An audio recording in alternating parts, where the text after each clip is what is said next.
Dieu éleva aussi les deux fils d'Abraham, Ismaël et Isaac, au rang de prophètes.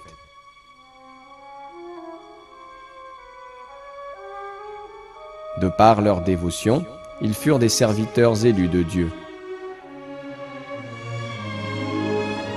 Dieu mit à l'épreuve le prophète Abraham ainsi que son fils Ismaël à travers un sacrifice. Abraham vit en rêve qu'il devait sacrifier Ismaël.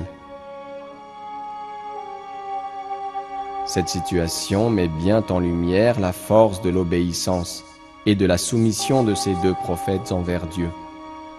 Cet événement est transcrit dans le Coran sous la forme de ces versets.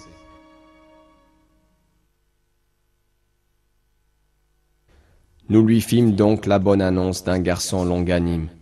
Puis quand celui-ci fut en âge de l'accompagner, Abraham dit : « Ô mon fils, je me vois en songe en train de t'immoler. Vois donc ce que tu en penses. » Ismaël dit : « Ô mon cher père, fais ce qui t'est commandé.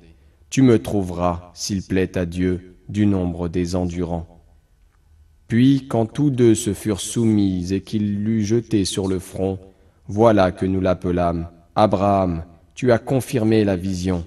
C'est ainsi que nous récompensons les bienfaisants. » C'était là, certes, l'épreuve manifeste, et nous le rançonnâmes d'une immolation généreuse. Dans son commentaire, Omer Nassoui Bilmen fait le rapport suivant.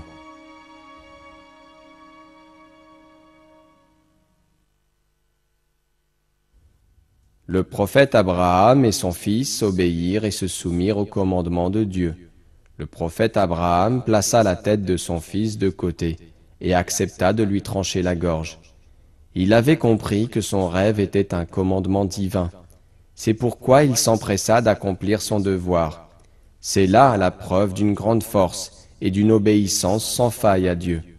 Ensuite, Dieu le bénit, lui ordonnant de sacrifier un animal à la place de son fils, lui épargnant une tragédie.